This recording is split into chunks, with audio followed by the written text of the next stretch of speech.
Hello friends, আজকে আমি আপনাদের সাথে শেয়ার করতে চলেছি ঘরোয়া পদ্ধতিতে শুক্তো রেসিপি।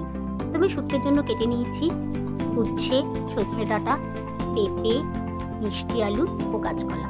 তারপর দেখুন কড়াইতে তেল গরম করে তার মধ্যে শুকনো লঙ্কা, তেজপাতা ও রাঁধুনি ফোড়ন দিয়ে কেটে রাখা উচ্ছে, সেটা নাড়াচাড়া করার পর মিষ্টি আলু, পেঁপে, কাঁচকলা ও সজনে ডাঁটা দিয়ে খানিকক্ষণ নেড়ে চেড়ে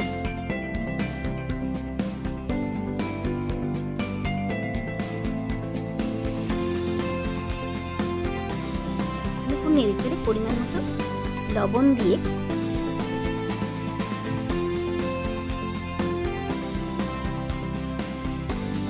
নাড়াচাড়া করে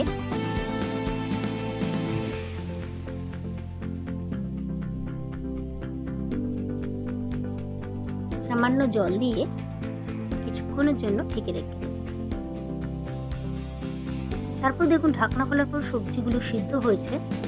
এরপর পরিমাণ মতো চিনি দিয়ে একটু নাড়াচাড়া করার পর একটু দুধ ও বেটে রাখা মশলার মধ্যে পোস্ত, রাঁধুনি, আদা ও কাজু বাদাম দিয়ে মশলাটা পেস্ট করে নিয়েছি, সেইটা দিয়ে দেবো। এবার কিছুক্ষণ নাড়াচাড়া করবো।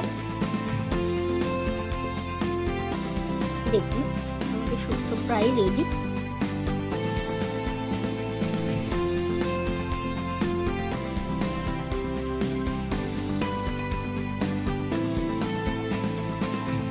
ফাইনালি আমাদের শুক্তো তৈরি।